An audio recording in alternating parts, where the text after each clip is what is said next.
Your seats, and we are about to start the next panel, the 2021 Stakeholders Summit. This panel is on volunteerism, and it is moderated by U.S. Sailing's Director of Sport Development, John Pearce. John, take it away, bud. All right. Can you hear me now? All right. Sounds good. Can we get the slides up? Oh, there they are. Perfect. All right. Hey, everybody. This kind of starts off the summit part of the Stakeholder Summit here. This is going to be primarily a Q&A session, so get your questions ready. We have a panel here focused on improving the volunteer experience at U.S. Sailing. And on the panel here, we have Charlie Arms, Secretary of the U.S. Sailing Board of Directors, who's a volunteer. Taran Teague, who is the chair of the Race Management Committee, also a volunteer.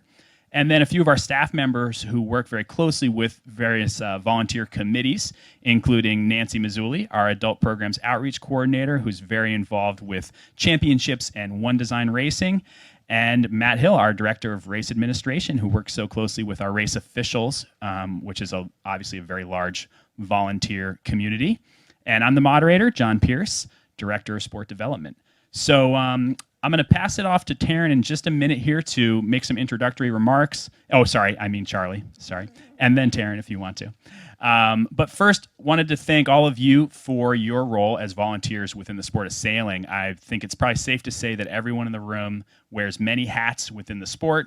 And, you know, sailing has such a great tradition of volunteerism and contribution back to the sport. And we all find ourselves taking on various roles over the years. So give yourselves a hand and, you know, let's celebrate volunteerism for a second. And then specifically, I wanted to thank a lot of the people who are in the room who are playing a big role as volunteers for U.S. Sailing. So if you could just raise your hand when I say your name, just so we can kind of put a name with a face here. So from the board of directors in the room, we have Charlie Arms, Henry Brower, Claire Cooper, Rich Jepson, Katie Pettibone, Brianna Provancha, Tony Ray, Bill Rue, Judge Ryan, John Schoendorf, Corey Sertle, Russ Lucas, and Martine Zarankas. Did I miss any board members? Good. Okay, great. And also from the U.S. Sailing Foundation, we have Bill Rue, Glenn Darden, Brian Keene, and Linda Lundquist Bishop. So thank you to the board and the U.S. Sailing Foundation. Let's give them a little hand if we could. And then also want to highlight some of our committee chairs who are in the room here. Being a U.S. Sailing Committee chair is a big job, and we really rely on them for a ton of leadership. So the chair of the Offshore Committee, Matt Gallagher. The Government Relations Committee, James Muldoon. One Design Class Committee Chair, Chris Snow. And Race Management Committee Chair, Taran Teague. And did I miss any committee chairs? I hope not. Good. Okay, and then last but not least, various committee members who are here in the room with us. Raise your hand as I go through the list, if you wouldn't mind. Preston Anderson, Jay Baum, Bruce Bingman, Kevin Broom, Patrick Burks, Tom Duggan, Harry Foote, Greg Gilmartin, Fred Hagedorn, Kim Hapgood, Helen Horton, Donald Lawson, Michael Levesque, Mary Malello, Katie Pettibone, and Dawn Riley. So one more time, let's give it up for our committee members. We really appreciate everything you do for us. And with that, I'm going to hand the microphone over to Charlie Arms. All right. Thanks, John. I just wanted to welcome everyone on behalf of the Board of Directors. I've been on the board for 3 years and just became the secretary. And so I want to thank all the committee chairs that are here that got the survey back to me. And we got involved in the volunteering, looking at what our volunteers want as something that is high on a priority list for the board the incoming board.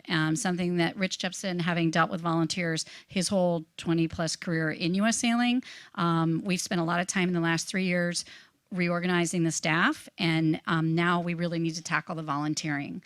So we want to make volunteering more enjoyable, and we want to have good use of our volunteers so that we're getting all the expertise they have to offer and they're enjoying the experience. So that's why we wanted to make sure this panel was on today. And as John said, unlike the first two panels, we have like 3 slides, and then we really want to hear from you. So if you have questions of us or even just comments, we want to hear. This is a listening session. Super. And I don't know if Taran, if you have anything you wanted to add right off the bat, or if you'd wait till later. Well, I did just want to mention that I heard a few things this morning, first from Alan, leverage the power of sport, and then also from Paul, build a machine. So I'd like to challenge you as sailing and what you already have done to build a machine and build the sport for volunteerism as you move forward, and I'd like to see how powerful that can be. Awesome. Thank you. Okay, so we do just have a couple of slides, and the print is very small, so I don't expect that you're going to be able to read this. But this is one of the elements of the U.S. Sailing Strategic Plan. It's available on the website, and it features volunteerism as a key aspect of this. I don't know if, Charlie, can I put you on the spot to talk a little bit about that? Yeah, so what it says there under committee efficiency, so organizational effectiveness is one of the 3 pillars of our strategic plan. And so under there, we have committee efficiency, because most of our volunteers do operate under some sort of committee structure. And we're talking about volunteers specifically to U.S. Sailing, although we all know we all come from clubs, and if we're racers, there's volunteer race committee and all of that, who are helping the sport, but not necessarily under the exact direction. So under committee efficiency, I'm going to read all of them because it's not just the volunteer part, but clarify and modernize committee structure, volunteer roles, and governance. So we want to make sure that in areas where we now have staff doing part of the job that maybe a volunteer used to do, or a volunteer committee. I mean, we used to have a marketing committee, and now we have a chief marketing officer. So where the organization has evolved, we want to make sure we catch up within the committee structure. And then also define whose job is it to do what, so that people go in knowing what their roles and responsibilities are, which should clarify and improve the communication between staff and volunteers. And then we want to maximize the volunteer enjoyment, effectiveness, and impact. And I kind of already touched on that. Maybe I didn't say it as eloquently, but we want to make it good for both sides, the volunteer and the organization. Super. Thank you. And then some more fine print here. This is the sort of map of the committee structure to various staff department areas. And I think mapping this in more detail is probably part of the work that's yet to come. You have copies of that on the table if you want to look with a magnifying glass. But you can see that there's a plethora of committees here. I believe there's north of 420 committee members across all of these areas. So this is a small army that really mobilizes for U.S. Sailing in all these different ways. And so that's about all I have to add to that, unless...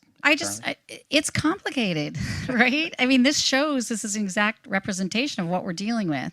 And so, we appreciate that it's complicated. It's not going to just be this easy flow chart. So we wanted to show you just the amount of committees that we have under the 7 staff member people. So just to kind of give you an idea of the animal that we're dealing with.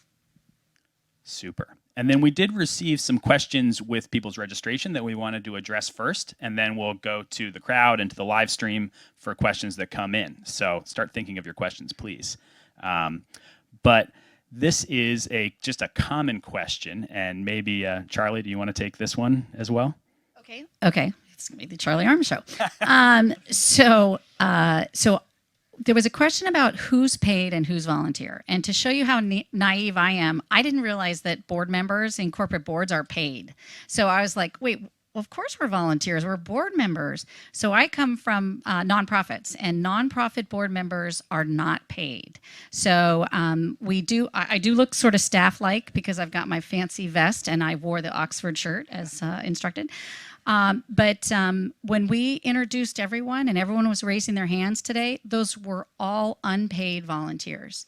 And so, in addition to not getting paid to be on the board or to be a committee chair, Taran and I both drove up here from Annapolis, and we have our hotel rooms that we pay for, and it's at our expense, and it's what we're giving back to the sport.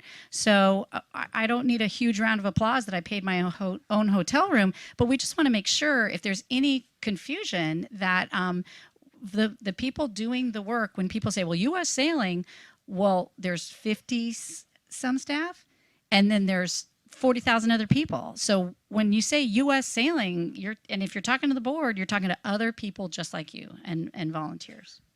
And then, so do we want to, the staff, do we want to introduce us? We don't have the staff ready to be introduced. I could try, but then. Well, were the committee members ready to raise their hand?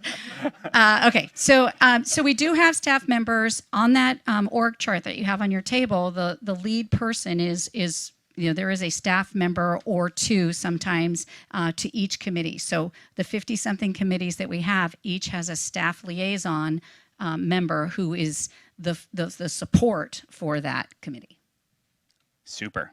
Thank you for answering that first question. I think the next set of questions here has to do with specifically race officials, and the race officiating area is pretty synonymous with volunteerism. So we're sort of looping this all together. So Matt, can you take a stab, and Taran, at answering these first couple questions? Question one is the one-day certification for race committee ever offered?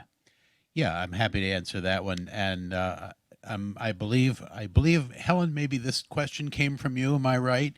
Could you clarify? Is this the? And also that first one you addressed. Great. Thank you. All right. So far, the award winner for most questions. Could you clarify? Are you talking about the race officer certification course? That's part of it, and also very curious to know about paid and unpaid. Okay. All right. So the short answer is yes, we offer quite a lot of the one-day race officer certification courses. However, in the last year and a half, we've had to go to remote presentation of that course. So rather than drag people through 8 hours of Zoom presentation, we split it into three evening sessions.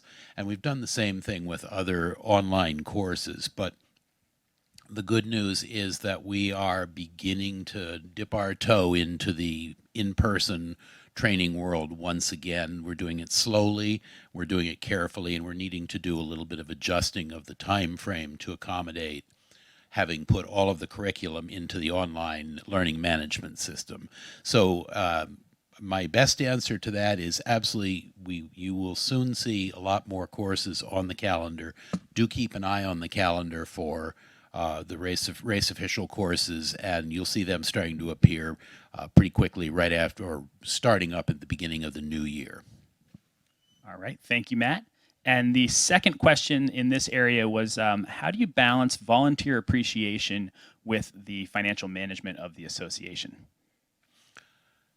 It's a great question, and it's not something, frankly, that we've done very well in the past. And I think everybody who's been a volunteer for us, certainly in the race administration area, recognizes that, and I recognize it as well. I think one of the things that we will be doing shortly, I think this week, is reaching out to our race admin volunteers to ask the question, how can we recognize you in a way that is meaningful and useful to you? Some folks who've been around for a while will remember some other volunteer recognitions that have happened in the past that may not have been quite as successful as U.S. Sailing hoped. We want to find out, we want to understand what kind of recognition is useful to you or would be pleasing. Do we want something that's commemorative, something that's useful? So we'll be asking some questions. We'll hope that volunteers will answer those questions, and then we will find ways to do that. We have certainly committed financially to being able to do that in, to the best of our ability at this point, and growing that program over the course of the coming years. Taran, do you want to have anything to add to that? Well, I just wanted to thank U.S. Sailing for being able to pivot during COVID and offer the funding to put these classes online. So, because I know we had a lot of the race official classes online, and I think that's one way to improve the volunteer experience, which is training the volunteer race officials. I believe we have 700 of them, training them so that they can go out and deliver excellent racing for everyone. Fantastic. All right. Thanks for tackling those questions. We had a few more questions that came in related to the U.S. Sailing Championships. And as many of you know, the championships have a large volunteer base across many different committees that support the championships, run and physically implement them. I know that there's many of you in the room who have helped run a championship or hosted one at your organization, so thank you. So we just had a few questions associated with the championships that Nancy Mazzulli is going to help us answer. The first question is, would U.S. Sailing consider providing additional benefits to organizations that run U.S. Sailing Championships? Awesome question. So we are in a great position now to offer our championships gill apparel for all of our competitors and race officials moving on, starting in 2022. We're also reaching out to other partners, national sponsors, to provide fiscal offsets to our championships. Not sure if that's going to happen for 2022, but certainly moving forward, that is a goal for us. With our new leadership, we're really excited about the opportunities that we can share with our event hosts and our committee chairs. When we receive word from our marketing team on those benefits, we'll provide that to our committee chairs and our hosts.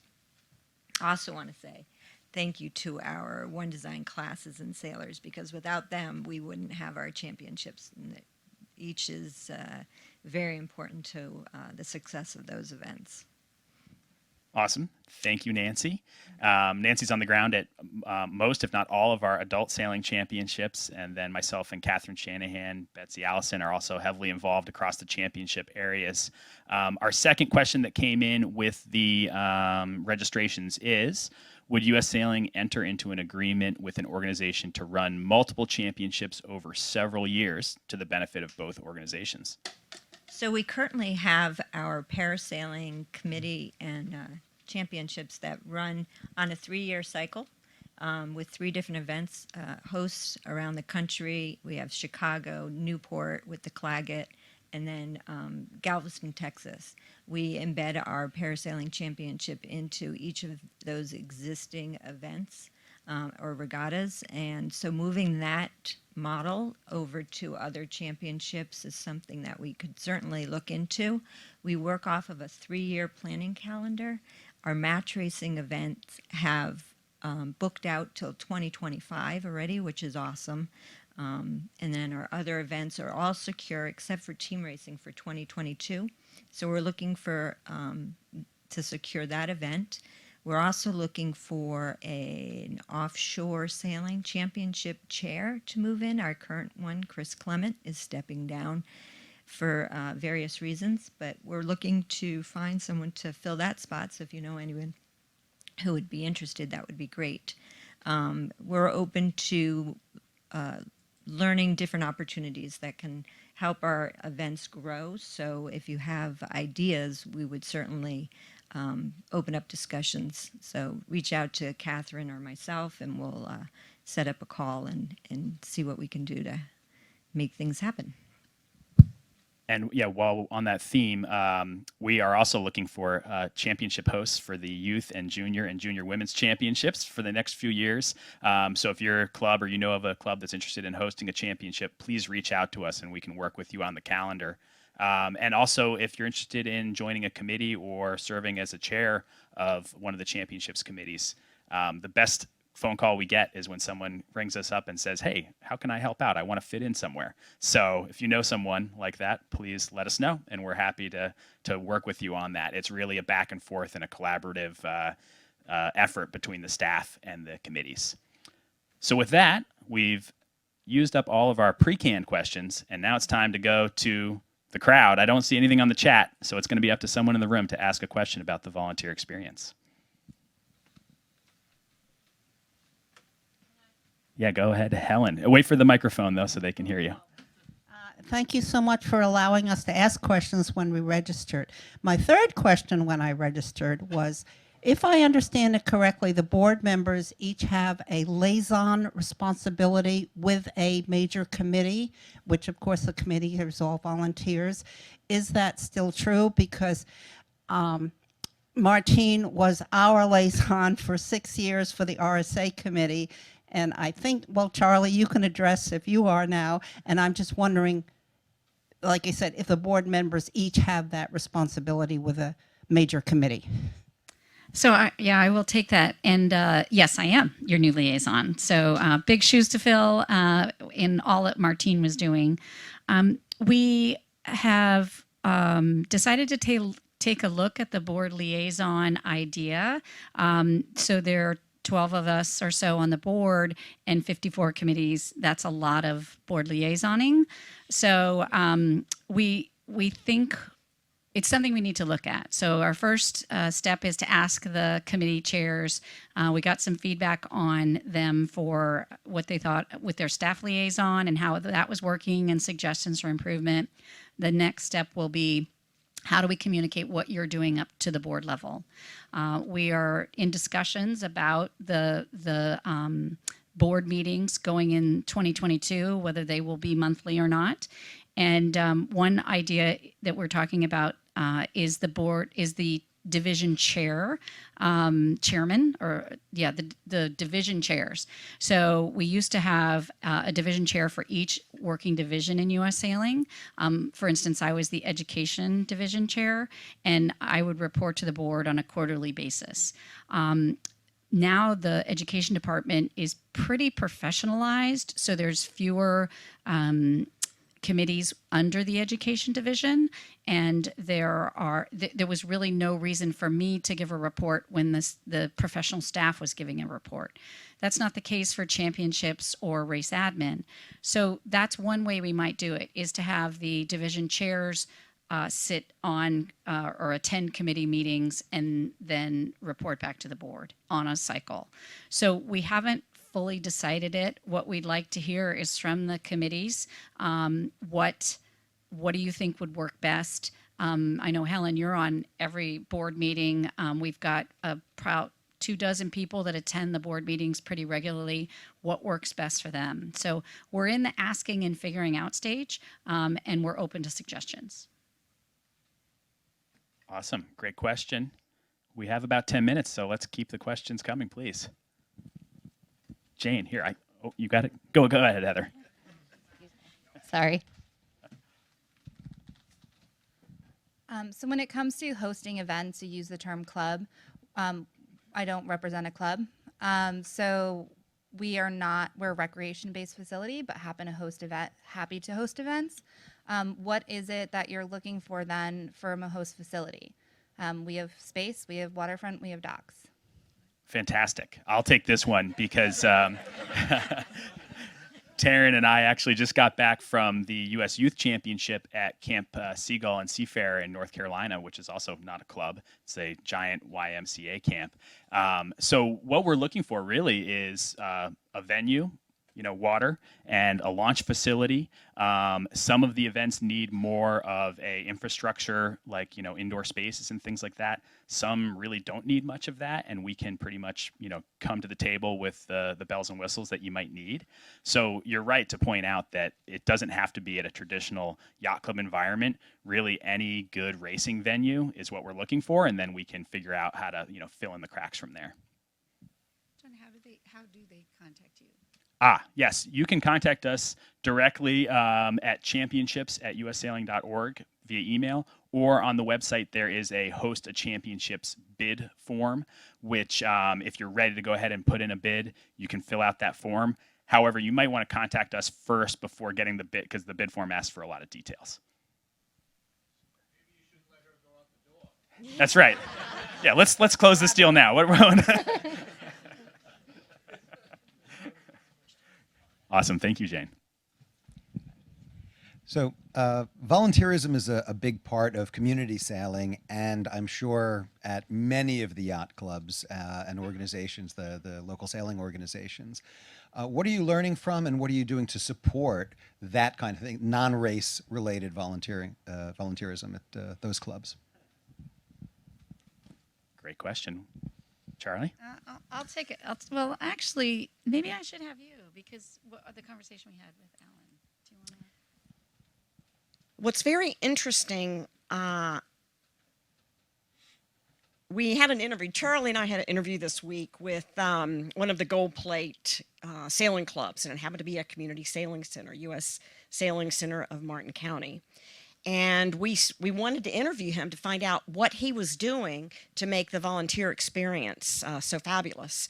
And when we went on there, I said, oh, it's got to be some software program they're using, or it's got to be, something really expensive that we haven't looked at yet. But we got in there, and it was just hard work it had 3 components. He told us, the first thing is volunteer management. The numbers, getting people assigned into the different spots.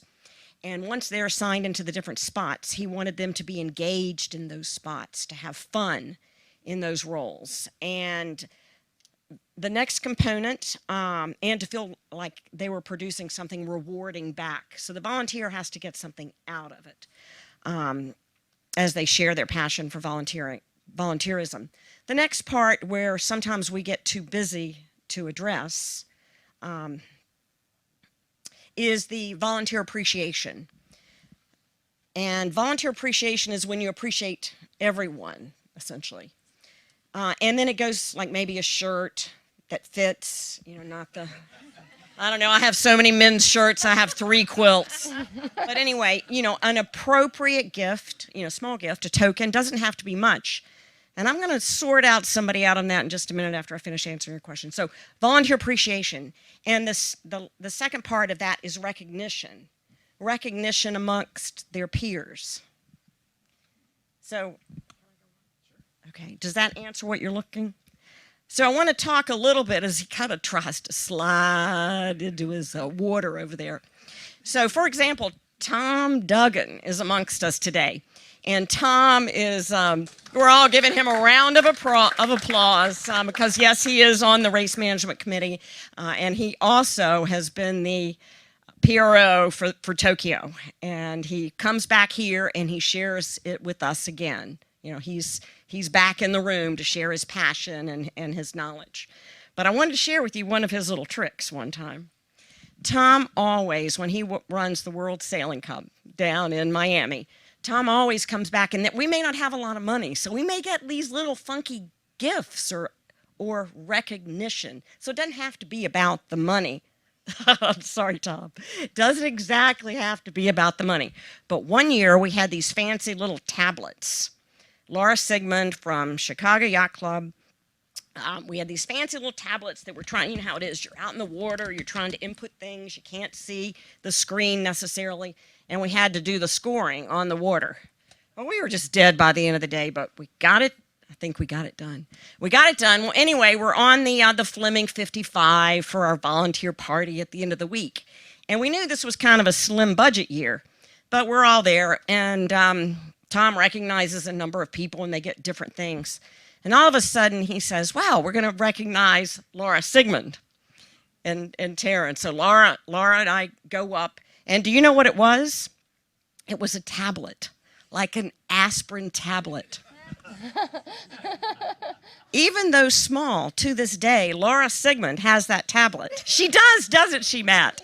And I continue to keep that little aspirin tablet.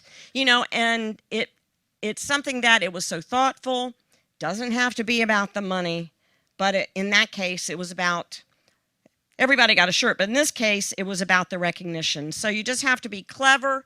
It's no magic, right, Charlie? Yeah.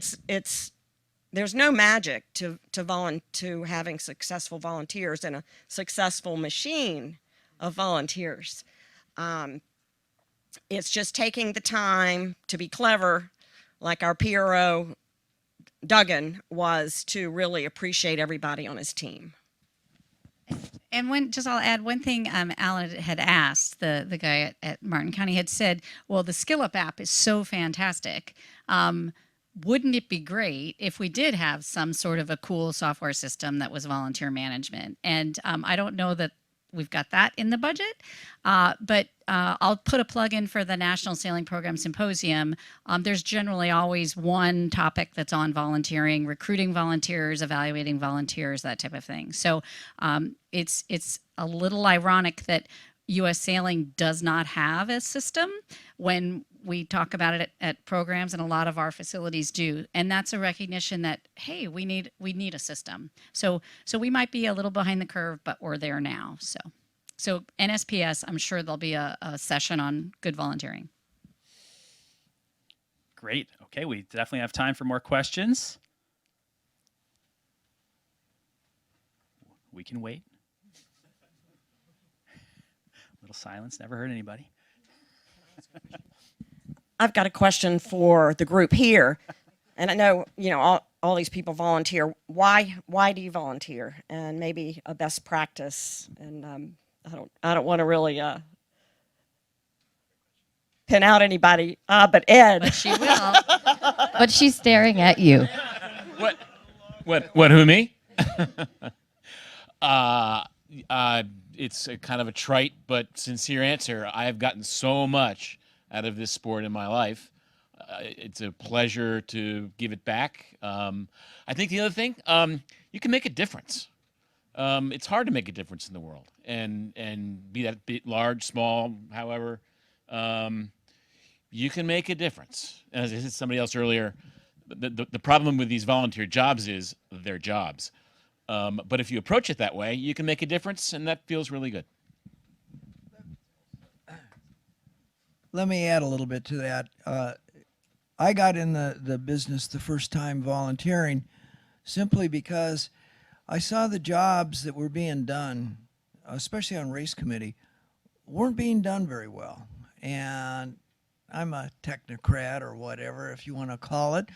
And it really bothered me that this could be done a lot better. And so I spoke up, and the next thing I knew, somebody said, well, you're making all this noise. Why don't you do it? So the next thing I knew, I was helping to organize and run races long before we had our classes and everything else going. And then somebody said, and I raced one design, still primarily raced one design, and it just looked to me like the handicap side wasn't doing very well. And someone said, well, you think you can do better? Well, here, why don't you try to crunch some numbers? And the next thing I knew, I was talking to Dan Nolan and Jim Teeters and everybody else. But that's how you get into it. And as Ed says, you really can make a difference. And I think that's the satisfaction that I get out of it. Well said. Josh. Can I get number 6 up? Oh, great. So I have a quick question for each one of the panelists, if you don't mind answering. And it should be pretty quick, but I know, Charlie and Taran, you guys volunteer a lot. Nancy and Matt and John, you guys are paid staff members, but you volunteer as well in your free time. So I'd love to hear from each one of you, and I know you all volunteer in different ways, what your favorite way to volunteer for sailing is. I'll start off. I like to volunteer to run Green Fleet regattas. I like just being on site and seeing it all come together after a year's full of planning, getting all the pieces together. I would say on the water, so either judging or umpiring, or even on the mark-set boats. I think I feel like I do an okay job at the desk and that type of thing, but that's what I enjoy, is being out on the water. Well, in the last month, I've enjoyed calling the starting line for a 100-boat start world championship. And like Taran, I think the most fun I have is being out on the water, setting up a race course, running races, and getting the satisfaction of providing good racing for sailors. Any more questions from the crowd or from the chat? Or, oh, Dave? It's sort of a question or something I've been thinking about recently that, I mean, look at the average age of everybody here and the volunteerism, and the one thing you always hear is to give back. But is there an effort in U.S. Sailing to tap this wide youth audience that we coddle and we serve to activate them to give forward at the volunteerism level? It's a great question. Yeah, I mean, I don't know at the staff level if you guys have talked about it. Last weekend I umpired down at St. Mary's College, a high school event, and I had college undergrads and grads working with me, and it was awesome, and they were totally into it. And so I talked to a couple of them about getting more into umpiring, and you don't have to wait till you're 50 to become a judge. So it was really exciting, and we were talking about maybe going down and doing a judge seminar or an umpire seminar in the winter, where the kids aren't on the water. So I know the college sailing, we're talking about getting them involved in the Olympics and other things, but for every A skipper, there's somebody on the JV team or B team, and it's a way. I haven't gotten to the Olympics, but I've gotten to World Championships in an umpire boat. So there's good ways to be involved and get to do fun things. So I know for sure the race officials are talking about trying to get younger people, but I don't know, youth guy. Yeah. If I could just expand on that, I mean, I think we're aware in the race admin department that is the untapped market or the untapped source of volunteers, and we're also aware that there are certain challenges in getting young people, particularly people freshly out of college, into the race official business, time and priorities among them. But we have talked about and now need to really act on finding ways to provide young people at college age and beyond opportunities to come out and volunteer and become part of the program. I see Dawn over there. Nick Cromwell. Back in the day, you used to have ladder events to get to the championships. Has U.S. Sailing looked at revitalizing the ladder events in the different areas for some of these championship events to try to push down some competition at the grassroots level? Yeah, so the Chubb Junior Champs is still a ladder event, and I'm not on the youth side. That's the only ladder event that's still active. I'm not sure on the adult side. The U.S. Adult Champs is a bit of a ladder event, right? Right, and that needs a little bit of overhauling to review how the teams are going to be pulled moving forward, but that's another discussion. That's the only event that we would have ladder events for. But I think, like philosophically speaking, and then I'll go to you next, Bruce. The philosophy of bringing bigger groups of sailors together is something that we've been talking about, rather than some of the event formats tend to divide into smaller groups. And so weighing those two options, because having that carrot of something to qualify for and move on is great. But if you look, especially at the youth calendar, it is extremely overburdened with things you have to qualify to move on with, and every weekend is really stacked up. So it's a bit of a balancing act of, what's the goal. And I think we're looking at kind of like, how do you aggregate larger groups of people to build like critical mass? Bruce, I don't know if you had an answer for that. Oh, I was just going to say this year, for the first time in several years, we actually had to have some sail-offs for the offshore championship. Several of the areas had a number of applicants and ended up running some sail-offs on that. So the concept of the ladder event still exists. It's just that you got to have the people that want to do it, and of course it works best for where you have a single team coming from an area. We also have the match racing series that has qualifying events leading up to that championship. So we do have them. Some of our other events do not. So I'll just go back to how to get younger people. And the simplest way to get younger people on the umpire boats and on the race committee boats is to clearly explain that it will help them in their race winning, because they will understand what those crazy people with the flags are doing and those mean umpires are thinking. Right, I think, and that is one of the cases we make. I think any sailor who understands what the race committee and the umpires are doing on the race course is going to be a better competitive sailor, no doubt. Yeah, and Dawn, that's exactly why I went to my first umpire seminar. Was I was match racing, and it's like, what are they thinking? So, and I just got back. I got to do Kiel in Germany, and so there was a bunch of international judges there, and I would say the majority of them were younger than me. So I'm mid-50s, and these are international judges, some of them in their 30s. And one big thing, and it would be a sea change here, is that their travel is paid for. And there is even stipends. So when we talked about who gets paid, Helen, and who doesn't, 99 times out of 100, every umpire or judge or race official on an event has paid their own way to get there. And so that's something that, if we're asking college kids or post-college kids to go across the country to participate, we might need to figure out a way to help there. So that might be something we need to talk about. First, to echo what was just said, I got my start in being a volunteer race official because I was walking the docks at the local yacht club trying to crew. And race committee, after all the boats left, said, "Oh, you can come with us." And then I learned everything I know about racing, basically, from the race official side, that the few times I've gotten to go racing so far have definitely helped. More of a question for you guys, though. On the getting new people involved, though, as well, how much of the training do you think should be directly for a certification versus to get more qualified people on the water who don't necessarily have the time off the water to go through the entire process? Well, I can start with that one. I think it's a great question. Not everybody who comes through and has an interest in volunteering around racing wants to be the race officer or the chief judge at an event.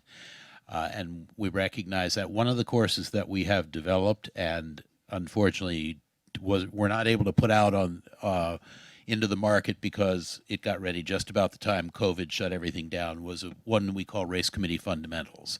The purpose of Race Committee Fundamentals is to train volunteers to be good race committee volunteers, not to be race officers, chief judges, or umpires. So we touch on the fundamentals of being a race committee volunteer. What do the flags mean? What do the sounds mean? What are your jobs if you're on a mark boat?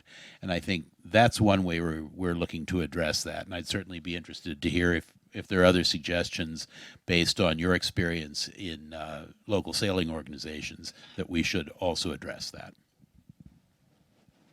We got one other question over here, and then we're going to break for lunch. But new president Rich Jepson has a question. Well, actually, I lied. I have a comment. Just regarding the question that you asked, Jay, I think this applies to both that question and the getting younger question. And I think if you talk to community sailing leaders, they're much further ahead on the getting younger part, and they're much further ahead in promoting volunteerism. I'm a yacht club member, a very proud one, but I cut my teeth on public access sailing, and I can tell you it's the few public access sailing folks that are in the room here today will agree that much younger volunteers than at yacht clubs or out on the race course. And there's a lot that private clubs can learn from them in terms of cultivating their youth talent to give back to their organizations. Thanks, Rich. With that, we are going to break for a little late lunch, but before we do so, thank you to Matt Hill, Taran Teague, Charlie Arms, Nancy Mazzulli, and our moderator, John Pearce.